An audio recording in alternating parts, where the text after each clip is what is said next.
I don't know about you, but I always love when we get back together after Fort Frederick week and the grocery store buyout because everyone comes back with just so much energy, right? You guys are singing louder. We always see that people engage more. They'll take more next steps. The community here feels stronger. If you had a hug this morning, you're like, was that a little bit tighter?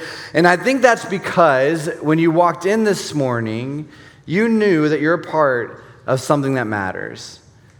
I think so many of you walked in this morning knowing that when you're a part of this church, it means you're doing something big, that you're a part of a movement of God in our community. And while on the surface, it might have just looked like painting or landscaping or card writing or buying groceries, we know that the impact was bigger than that.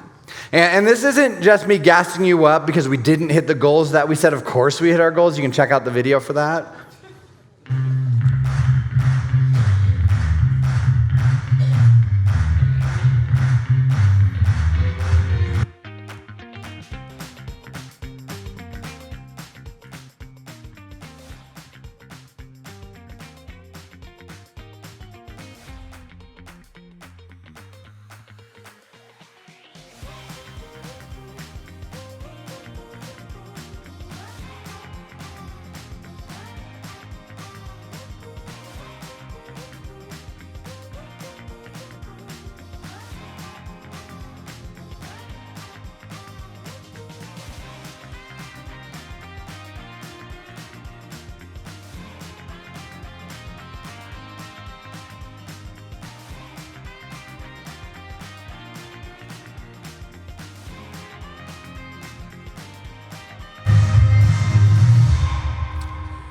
So at the end of it, Mike was filling in that final box. So here's what happened during Fort Frederick Week and grocery store buyout. You all purchased over 21,000 pounds of groceries, over 8,000 hygiene items. And here's the thing that I love the most. You all served over 1,600 hours, which is 67 days worth of serving in a 7-day span, which is absolutely incredible.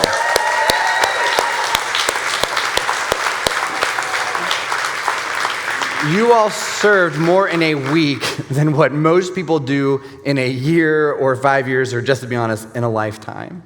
But that's just some of the data. I want to share some of my favorite stories that I got to hear from Fort Frederick Week. We got a text from the custodian of West Frederick Middle School. And when we used to be a portable church before we were here, we met at West Frederick, and this was our lead custodian. And so every Sunday when we were there at 6 o'clock, she was there with us, and she saw what the team did in that space, and she texted us to tell us that the room that was renovated hadn't been touched since 2008. And it had been a dream for 17 years for them to turn that space into a space where they could serve families and where they could serve students, and a lot of you stepped up to do that. And they were so excited that the administration actually sent out an email to all the teachers in the school, and teachers in the school who go to this church were like, hey, we're so proud of what Collective does here. We heard stories about people who had been invited for years to come to Collective, just at Christmas, Easter, whatever it may be, and they showed up at the grocery store buyout for the first time. They bought friends, and they just bought a ton of groceries, and as they were leaving, they're like, this is church. This is what I've been looking for. We met a guy who was at Wise that morning just shopping, and he got somewhere to aisle 8, and he was like, what the heck is happening right now? And so he grabbed a volunteer, and a volunteer explained, and he stopped his own shopping, started filling up his cart with things from the list. And here's my favorite story from the grocery store buyout. One of our 5th graders had spent all summer selling lemonade and bracelets that she had made so she could spend her own money buying groceries. And during the grocery store buyout, she spent $120 for other people, which is just unreal.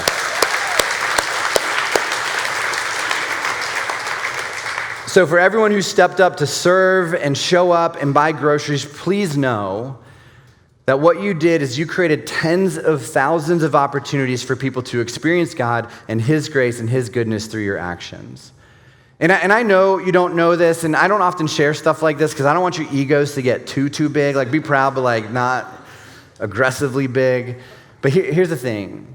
We get phone calls and emails all the time from churches and from pastors who see what God is doing in this church, and ultimately they see what you are doing in response to what God is doing in this church, and they ask us, how can we do that?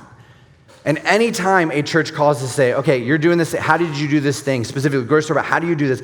We will have a conversation with them. We'll say, hey, here's what we do, and we hope it works in your community. And I know you don't know this, but there are churches, like a bunch of churches up and down the East Coast, that have adopted the grocery store buyout, not because it's a good idea, but because they see what you guys do with it, and they want to do what you guys are doing. And so this is even bigger. We did this great thing, but it's even bigger than that. And so let's give it up one more time for everyone who showed up during that. So good. Thank you, guys. So a few months ago, I was grabbing breakfast with my youngest daughter at the Urbana Starbucks, and instead of going inside to the store to eat, she wanted to sit in my truck and listen to dad songs, which is like early 2000s, like punk, emo. It's just a dream. I'm like, sit and listen to Yellow Card with me, child. Let me tell you a story. But if you've ever been to the Urbana Starbucks before, you guys know this. It is one of the worst parking lots around. It's super tight. It's impossible to get in. It's hard to get in and out. And so I drive a truck, and anytime I go into the Urbana Starbucks parking lot, I make sure to pick a spot where there's no one on either side of me. And so what I did that day is I picked this spot, I backed in, I double-checked my mirrors. Like, it was 10 out of 10. I was crushing it that day. We went inside, we grabbed our mobile order, and we came back to the truck. And while we were sitting there, our car pulled in next to me and practically parked sideways. And so I saw this, and I started watching out of my side mirror because I was like, hey, I just have a really bad feeling about what's about to happen. And sure enough, as the woman got out of her car, she just crushed my truck with her door. And I did not appreciate this. And so I rolled down my window, and very politely, I said, hey, please don't hit my truck with your door. And then I started to roll my window back up, not in a passive-aggressive way. If you know me, you know I'm aggressive-aggressive. There is no passive-aggressive. But because I thought this doesn't deserve a further conversation, but she very much disagreed. She came running up to my window. She's pointing at me and she's shouting, I barely hit it. I barely hit it. And so I responded, hey, I don't care if you think you barely hit it. You hit it, so please don't do it again. And then I kid you not, she walked up to her door. She opened her door again and she said, see, this is how hard I hit it. And she hit my truck again. And listen, you guys know, if you've been here for a little bit, you know, me and Starbucks parking lots, not the best combination, okay? But I was really good. I was like so patient. I was partly because Harper was in the front seat with me. Dad, what's going on? Nothing. Just keep listening to Yellow Card. You'll be okay. And I just said, hey, like, see, I get it. Like, please, I just need you to stop.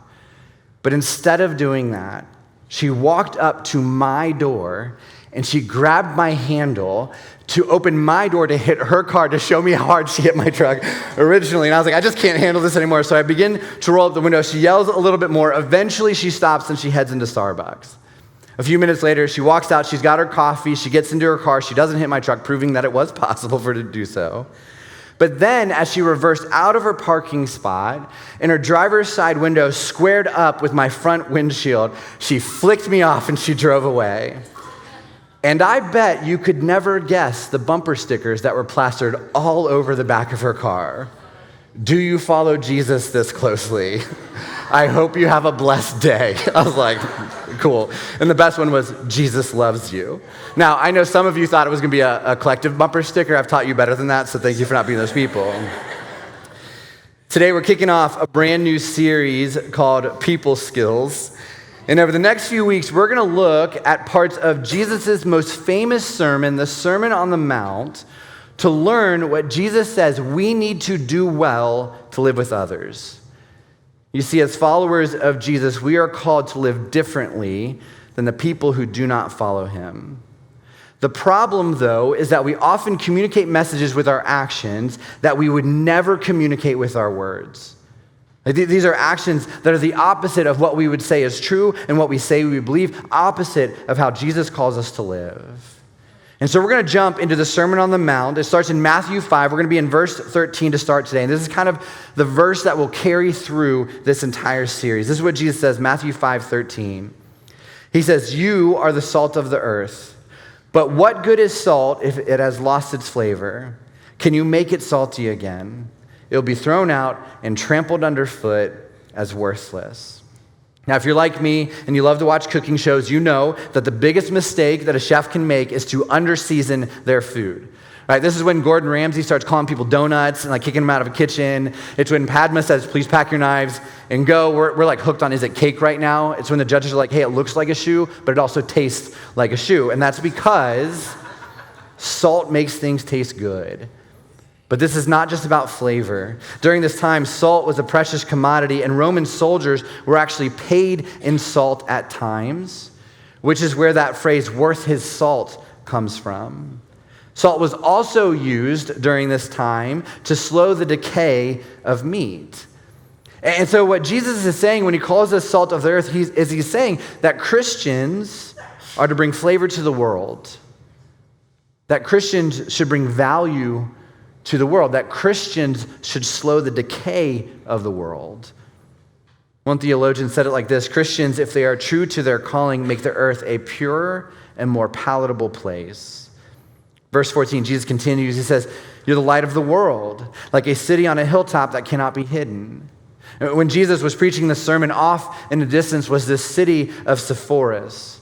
Sepphoris now, these are the ruins of what that city once was, but this city was actually known during this time as the ornament of the Galilee and was famous for having what we would call a main street that people could walk through, and it was lit up with lanterns. And it didn't matter where you were in Galilee, you always knew where the city on a hill was because it stood above every other city in that region, and it lit up the sky at night. And so you can just imagine Jesus pointing to this place and saying, I need you to live like that. I need you to live in a way that brings light into this world. I need you to live in a way where people are drawn to you. Verse 15, she says, no one lights a lamp and then puts it under a basket. Instead, a lamp is placed on a stand where it gives light to everyone in the house. And so Jesus makes this very broad metaphor of a city on a hill, and then he makes a very practical one of a lamp within a house. Then he finishes this part of the sermon by saying this, verse 16, in the same way, let your good deeds shine out for all to see, so that everyone will praise your heavenly Father. And here's what this means. If you are a follower of Jesus, you are salt and you are light. And you are called to live in such a way that others can experience God through your actions. That your friends, that your family, your neighbors, that random person that you bump into at Starbucks should see the grace and truth of Jesus through your actions and say, I need that in my life. I want what they have. But Jesus is also saying that if we choose not to live this way, we are unsalted and dim. We are flavorless and dull. He says, if we do not live this way, we are worthless. And this is really important. Notice how Jesus says, you are the salt of the earth and you are the light of the world. This means that this isn't a challenge, it is an expectation. And if you are a follower of Jesus, you are either fulfilling this or you are failing at this. We are either salt that has its flavor or salt that is trampled underfoot. We are either light that shines bright for others or a light that is covered. And one of the things I love about Jesus and his teaching is that he doesn't make these big statements like you are salt and you are light and then force us to figure out how to live that out and what that looks like. In fact, if you keep reading through the Sermon on the Mount, Jesus breaks this down for us. Here's some of the examples that we're not going to touch on in this series. But he says that being salt and light means that you run from sexual immorality and sexual sin, and that even looking at a woman with lust in your heart is adultery. Jesus says that being salt and light means you help those in need. It means that you have a private prayer life and you participate in the spiritual discipline of fasting. It means you forgive others just as you have been forgiven. It means that you trust God with your finances and you give generously because where your treasure is, that's where your heart will also be. It means you do not let worry overcome you. Because if God so wonderfully cares for the wildflowers that are here today and gone tomorrow, he will certainly care for you. And it means that you build your life, your foundation on Jesus and Jesus alone. But for this series, what we're going to do is we're just going to focus on the topics that Jesus mentions in the Sermon on the Mount that are relational, that have to do with our interpersonal relationships. And it's not a coincidence that we're starting this series on the same day that our small group signups are live. And it's because you're going to step into community this fall, and some of you are going to struggle to connect. And this is a really hard thing to say, but it might not be them. It might be you. There are going to be some things that we bring up in this series that are going to be important to work on. Because this series isn't about your neighbor or your mom or your ex. It's about you. It's about me. It's about how we can live as salt and light, especially when it comes to our relationships. And so jumping back into the Sermon on the Mount, we're going to fast forward to Matthew 5. We're going to be starting in verse 33. This is what Jesus says. He says, you have also heard that our ancestors were told, you must not break your vows, you must carry out the vows you make to the Lord. Now, anytime you're reading the Bible and you see that phrase, you once heard or you have been told or anything like that, they are referencing the Old Testament. And so Jesus is saying, hey, you know these verses, you've read these before. It's Leviticus 19, it's Numbers 30. But then what Jesus does is he actually pushes this a little bit further. He says this, starting in verse 34, he says, but I say, do not make any vows. Do not say by heaven, because heaven is God's throne. And do not say by earth, because the earth is his footstool. And do not say by Jerusalem, for Jerusalem is the city of the great king. Do not even say by my head, for you can't turn one hair white or black. Let me modernize this a little bit. Ultimately, Jesus is saying that when you give an answer to someone, you don't need to say things, I swear I will get this done. Right? You don't need to add these qualifiers to saying, oh, I promise you I'm going to show up, or as God is my witness, I will be there. And here's why, verse 37. He says, just say a simple yes, I will, or no, I won't. Anything beyond this is from the evil one. So here's how I'd sum up these verses. And you should write this down in really big letters at the top of your notes. Stop being flaky. This is what Jesus is talking about. He's calling out Christians. He's saying, stop being flaky, because when you are, you communicate dishonor, you communicate distrust, and you communicate unreliability with the people that you care about. Jesus is saying Christians who are inconsistent, who don't follow through, who overpromise and underdeliver, are not living as salt or light. Right? And Jesus is saying anything beyond just a simple yes, just a simple no, is from the evil one, which is just incredibly intense. He's saying if you respond in any other way, if you feel need to do that, or if you say one thing and do another, this is the personification of Satan. And if you're reading this like I was earlier this week and going, that is a bit dramatic. Like this feels like such a small thing. But here's why Jesus says this. When you are flaky, you are lying to other people and you are lying to yourself. And look at what Jesus says about Satan and his lies in John 8:44. He says, he has always hated the truth because there is no truth in him. When he lies, it is consistent with his character, for he is a liar and the father of lies. And so I know this topic of letting your yes be yes and your no be no seems small. Feels like it's not a big deal, but Jesus doesn't see it that way. He says that flaky and inconsistency are behaviors of Satan, who is the father of lies. That flaky people are just like that. And if you took the time to think about it, you would realize that some of your biggest wounds and your biggest hurts and your biggest distrusts are because people promised you one thing and didn't follow through. It's the boss who promised you the promotion at the end of the month, but then the end of the month came and nothing happened.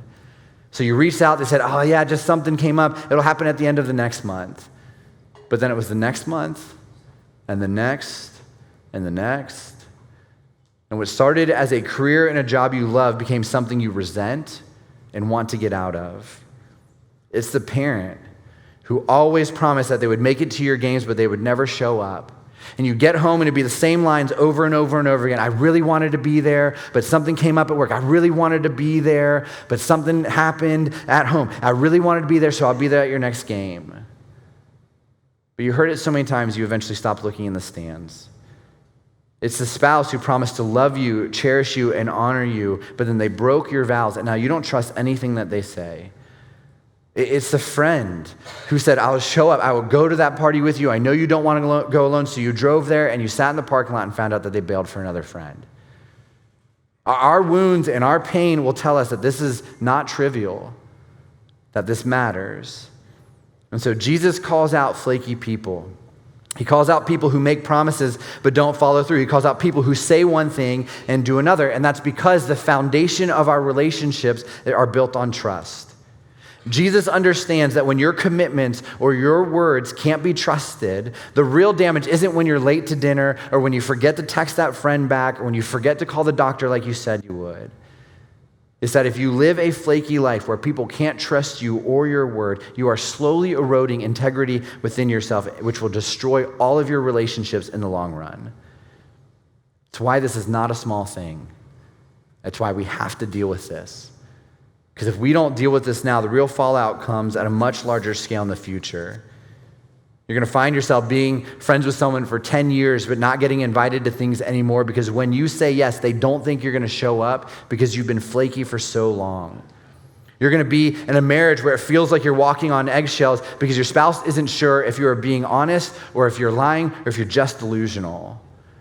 This is how you become a parent who loves your kids unconditionally, but they don't trust you anymore when they're an adult because their childhood was full of times where you said one thing but did another. So if you are a follower of Jesus, Jesus is saying you need to be consistent. Christians who live as salt and light, they follow through when they say they're going to follow through. They show up when they say they're going to show up. They don't commit to something knowing that they're going to end up bailing at the last minute. They're dependable. They aren't wishy-washy, constantly changing their minds, leading to chaos in other people's lives. They aren't people pleasers, only telling other people what they want to hear, then saying something different to someone else. They aren't flaky. They show up. On Thursday, I was watching the Orioles game, and I saw that in just a few weeks, it is the 30th anniversary of Cal's 2-1-3-1 game. And so if you weren't sure, if you're old and you remember this, you're old, okay? For those of you who aren't baseball fans and don't know anything about this, one, shame on you, okay? Baseball is from God. But in baseball, the record for most consecutive games started used to be held by Lou Gehrig. It was 2,130 games, which equated to a little over 13 consecutive seasons. And what was considered an unbreakable record, not just in baseball, but in all of sports, Cal Ripken Jr. broke it 30 years ago. And then he went on to play in 2,632 games before he finally sat a game out. So think about this with me. How great must it have been to be Cal's teammates and coaches knowing that for 16 straight seasons, he was always going to show up. Didn't matter how he felt. Didn't matter if he had a bad morning. Didn't matter if he didn't feel like it. He was always going to be there. He was always going to put in the work. This is how we should live our lives. Every single day. There are enough untrustworthy people in this world, which is why Jesus calls us to live differently. And so with that being the premise, I want to take you through a quick process that I've learned about how to grow when you catch yourself in these patterns of not following through. These patterns when your yes doesn't mean yes and your no doesn't mean no anymore. And there's 3 questions I want you to ask yourself. And so question number 1, when you find yourself being flaky and not following through, is first you need to stop lying to yourself, which is really important. And then you need to ask yourself, what did I choose to do instead? And I'm not talking about the activity that you did. You're like, I didn't show up at the party. I laid on the couch. That's not what I'm saying. I'm talking about what did you choose to do instead of being honest. Now, I'll pick on myself for this. Once a month, I have a coaching call on Zoom with 2 other church planters, and it's led by a friend and mentor of ours named Carl. And in June, Carl said that he wanted us to read this book called The Failure of Nerve by our next meeting. And he asked if anybody had a problem with this, and no one spoke up. But internally, I will say that I was thinking, yes, I do have a problem with this. I was about to go on vacation. I was about to start my preaching break. I didn't want to read a leadership book when I was at the beach. But instead of saying that out loud, I made a commitment to Carl and the other guys to finish the book by the end of our next call. And when I made the commitment, I did have every intention of figuring out a way just to power through and read this book. And so I brought it with me to the beach. And the first day there, I sat at my chair, I opened this book, I read the first page, and I realized this is not a fun book. It's a hard book. So I was like, all right, let's try Audible. So I put it in, and about an hour later, I'm like, I haven't listened to a single word that was read to me. And so I tried to find time, I picked it up, put it down, all that stuff. By the end of the month, I maybe had read 50 pages. And I know that a lot of you hear this story and you think it's not that big of a deal, you didn't have time. It's not that big of a deal, you were on vacation, but it is a big deal because I committed to reading this book. Also, it wasn't just about me. And so I asked this question, what did I do instead? I chose to settle for impressing people in the moment instead of being honest about my capacity. I chose the dopamine of making people think that I'm impressive because I'm going on vacation and I'm going to be a really good leader. I chose to lie about my capabilities instead of being honest with myself. And so the first step in dealing with this tension is getting honest and asking yourself, What did I do instead? Here's the second question. You have to ask yourself, how did this choice serve me? And again, we'll keep picking on me. How did committing to something I knew that I wasn't going to be able to do serve me in front of these men? It fueled my ego, it made me feel really good, and it helped me avoid the shame I feel when I feel like I'm letting people down. And again, you might be thinking, Michael, this didn't serve you because you didn't even want to do it. Like you should have just enjoyed your vacation. You got to do that. And again, that's true. But when we choose something, we choose it for a reason. Even though I knew that it was going to take an act of God for me to finish the book because I didn't have the margin or the desire to read it, it still served me more to say yes because the alternative would have made me feel like a failure. Listen, sometimes we prefer to be flaky because in our flakiness, we don't have to deal with our fear of rejection. And so you choose to be flaky with people and you keep them at a distance because if you actually ever did what you said you were going to do, if you ever showed up the way you say you're going to show up, you would be fully known and that terrifies you. And so you make these commitments, but then you back out because doing so allows you to keep everyone at a distance, which means you don't get hurt. Or how about this? Sometimes you prefer to be flaky because in your flakiness, you get to be the hero when you say yes to things. But then when you bail, you get to throw out these excuses and these really big reasons why you can't make it, and then you get sympathy from other people. Either way, it's all about your own narcissism and your own ego because that gets fed. It can serve us when we flake out. And so we have to ask ourselves the question, how did this serve me? Even if we don't like the truth it uncovers. And here's the third question we have to ask ourselves. What message does this communicate to those affected? Right? And this is the one that stings the most. Do you know what I communicated to the men in my group, men that I adore, spending time with, men that make me a better leader?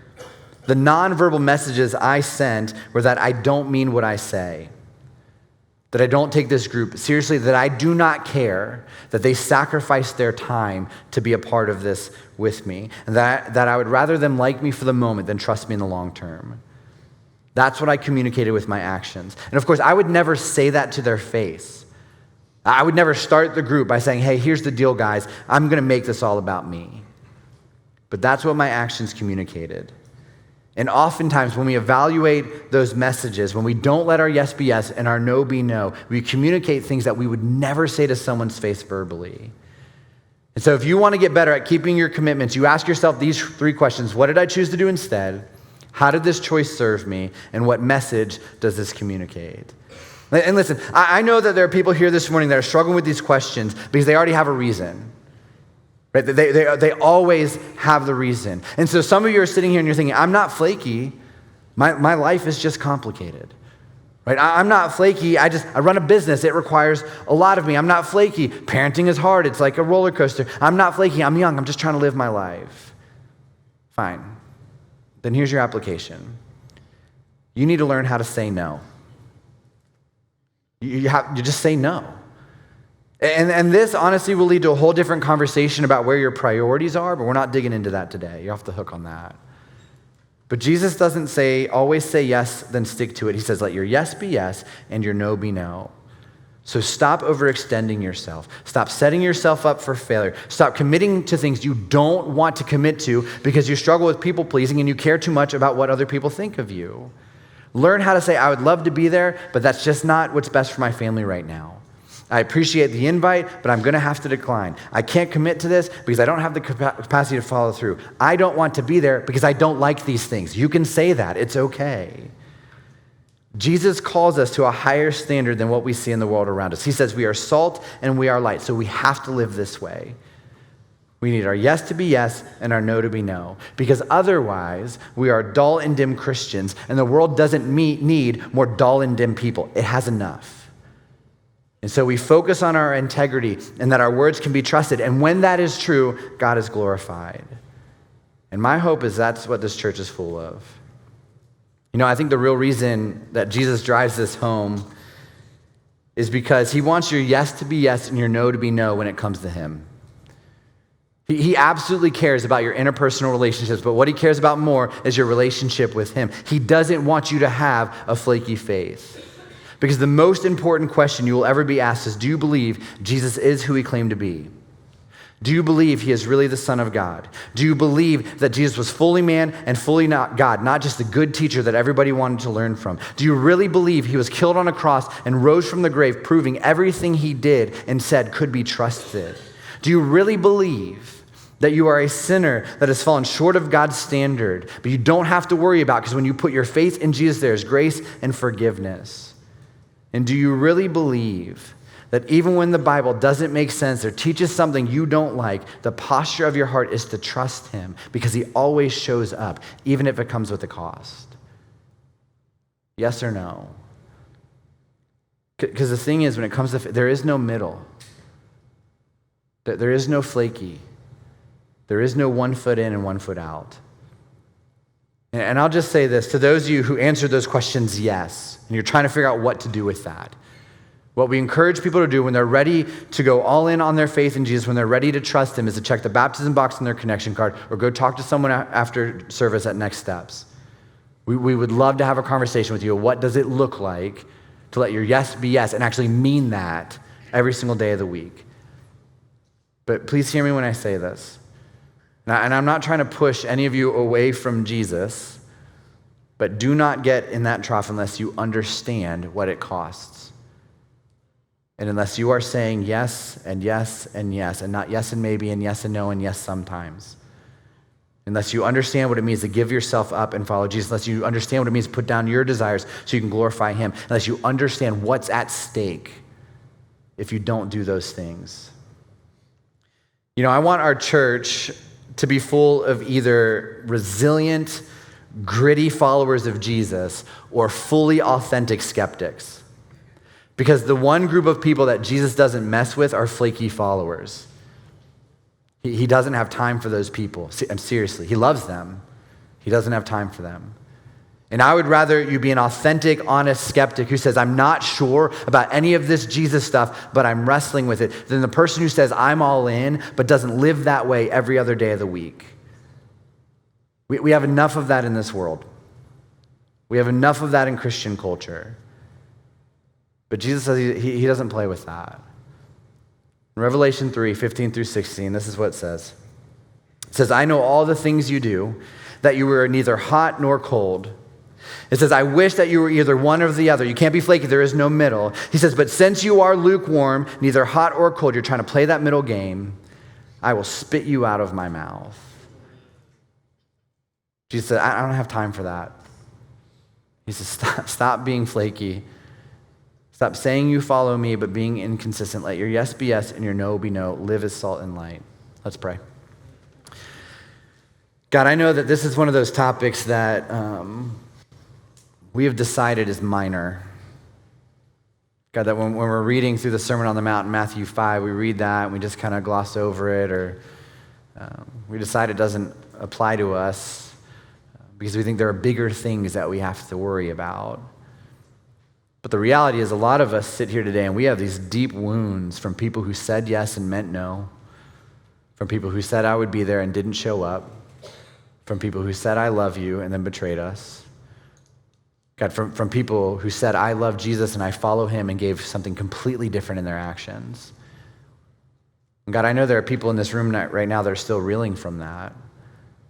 God, that from a spouse that betrayed them, from a friend who walked away, from a church who said one thing but did another. And so God, we recognize that this isn't minor. God, we also recognize that when we get this right, it isn't just about us and our relationships, but when we do what you have asked us to do, and our yes is yes and our no is no, people long for a relationship with you. God, it's crazy to think that if we were just consistent people go, they must love Jesus, I want that in my life. That is how broken our world is right now when it comes to this. And so, God, I pray that you give us the ability to live this out. God, you give us the humility to ask ourselves those questions so we can check ourselves and really start to do the work we need to do.